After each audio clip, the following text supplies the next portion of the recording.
네, 안녕하십니까. 지난 특종 영상에서 소개했던 KF-21 개발 사업의 폴란드 참여가 점점 가시화되고 있습니다. 폴란드 국방위원장이 KF-21 도입 가능성이 높다고 밝힌 데 이어 폴란드 국영방산업체인 PGG 회장은 KF-21 전투기 개발 사업에 참여한다면 영광이 될 것이라고 밝혀 폴란드가 KF-21 파트너가 될 가능성이 매우 높아지고 있음을 시사했습니다. 폴란드가 한국산 무기로 유럽 시장의 허브 역할을 자처하면서 민간 조종사 학교 설립도 함께 추진하면서 인적, 물적 중심의 허브를 꿈꾸고 있고 오늘 이에 대해 분석해보고자 합니다. 폴란드 최대 국영방산업체인 PGG의 세바스찬 흐바웩 회장은 KF-21 프로젝트에 참여할 수 있으면 기쁠 것이라며 한국 측이 KF-21과 같은 차세대 전투기 연구개발 사업에 폴란드가 일정 부분 책임을 맡도록 한다면 영광일 것이라고 말했습니다. 흐바웩 회장은 인터뷰에서 KF-21 구성품 생산 라인을 폴란드에 세운다면 EU의 일원으로 우리 인접국들에게 강력하고 적극적인 판매 제한할 수 있을 것이라고 말했습니다.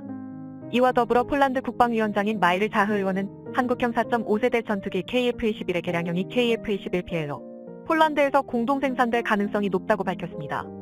폴란드 측 고위 인사들은 KF-21 사업 참여 의향을 공식적으로 밝히고 있습니다. 이러한 배경에는 지난 5월 FA-50 실사평가단은 FA-50과 KF-21의 첨단 생산 라인을 참관했고 노박 준장이 FA-50에 탑승해 성능을 직접 테스트했고 외국인 최초로 KF-21의 시뮬레이터에 탑승해 KF-21은 매우 우수한 전투기이다라고 평가했습니다.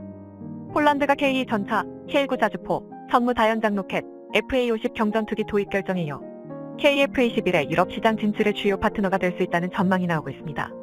지난 7월 초도 비행에 성공한 KF-21 사업은 인도네시아와 공동개발 형태로 진행 중이지만 인도네시아가 약속했던 개발 분담금을 일부만 지불해 논란이 일고 있는 상태입니다. 여기에 최근 인도네시아로 인도 예정인 5호기가 인도네시아 국기가 삭제된 채 공개 행사 모습을 드러냈다. 미납금 문제로 인도네시아 기술진은 시제기 접근조차도 어렵다고 합니다. 안타까운 것은 시험 조종사는 KF-21 시뮬레이터의 접근조차 허용되지 않으니 인도네시아의 최고 파일럿과 정비 인력, 기술진들은 시간만 허비하고 있습니다. 인도네시아는 미납금 문제로 인해 국제 신용도가 추락하여 무기 구매 시 선수금 납입이 전제 조건이 되어버렸습니다. 그러나 폴란드는 FA-50 경전투기 대금 30%를 선수금으로 입금할 것이라고 밝혀 최대 규모의 무기 구매를 감당할 지불 능력에 대한 그동안의 의구심을 완전히 떨쳐버린 상태입니다. PGG는 31개 방산업체를 산하에 두고 있으며 폴란드로 수출 확정된 무기들은 국내 업체와 현지 생산 문제 여부를 두고 협상 중입니다. 폴란드 국방부 고위 관계자 또한 유럽 시장 공동 진출을 위한 한국과의 위닝 모델을 강조했습니다. 폴란드군 무기 도입을 책임지고 있는 치오츠키 국방부 군비정책국장은 지난달 28일 폴란드 국방부 인터뷰에서 폴란드의 한국산 무기 컨소시엄 또는 조인트 벤처를 만들면 폴란드 지역 경제 활성화와 단거리 운송 비용 절감에 도움이 될 것이다라고 말했습니다. 그는 강한 산업 파트너십과 협력을 통해 폴란드가 한국 무기 생산 및 유지의 허브가 될 수 있다. 폴란드군은 유럽과 나토의 가장 큰 한국 무기 수요자가 될 것이다라고 강조했습니다.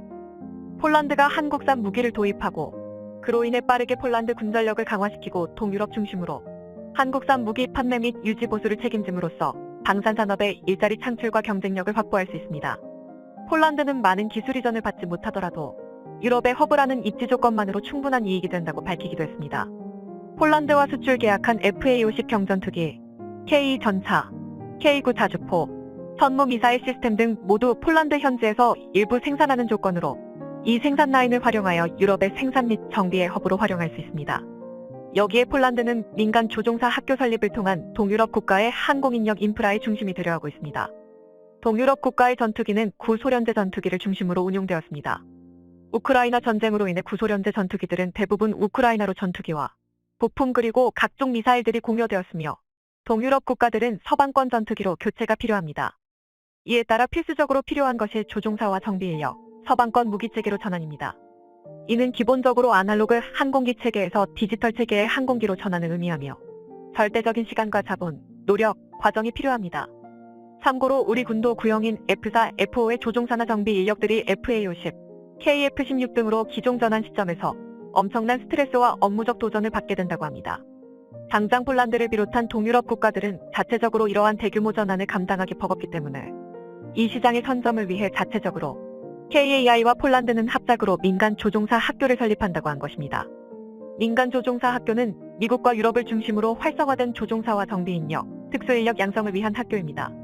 민간 조종사 학교는 단순 조종사 양성뿐만 아니라 가상적기, 전자전개, 특수전 대응 서비스 등 정규군이 운용을 위해 갖추기 힘든 서비스에 대한 지원하는 역할도 합니다. 이러한 서비스는 미국에서만 한 해에 5조 원이 넘는 시장을 형성하고 있어 최근에는 민간 공군 서비스 회사들은 퇴역한 F-16, F-18 전투기를 구매해 AESA 레이더와 IRST, HMD 헬멧을 적용해 최신 사양으로 업그레이드해 일반적인 국가들의 공군력에 준하는 항공전력을 보유하기도 합니다. 여기에 우리는 작년 탭사는 캐나다 민간 조종사, 양성학교와 FA50 10기 도입을 위한 MOU 체결에 주목할 필요가 있습니다. ITPS는 캐나다에 본사를 둔 민간 조종사 전문 학교로 우리 공군도 매년 위탁 교육을 보내고 있고 T-50 고등운영기 개발에도 컨설턴트로 참여한 곳이며 미국과 독일 등 세계 여러 곳에서 서비스를 제공하고 있습니다. 폴란드의 KAI와 합작으로 민간 조종사 학교가 생긴다면 FA50과 KT의 항공기를 활용하여 설립할 것이며 우리나라 조종사를 중심으로 예상되는 가운데 민간 조종사 학교에 대한 운용 노하우의 부재로 인해 ITPS사와 어떤 방식으로든 협력 형태를 이룰 것으로 예상됩니다. ITPS는 이 협력을 통해 FA50 도입을 할 가능성이 높으며 그로 인해 FA50은 민간 조종사 학교로 시장을 넓힐 수 있는 기회가 될 것입니다. 폴란드는 기술 이전도 중요하지만 생산과 판매, 유지 보수에 집중해서 폴란드 방산 산업의 안정적인 일자리 창출 및 확보, 그리고 체제 개선을 통한 경쟁력 강화를 선택했습니다.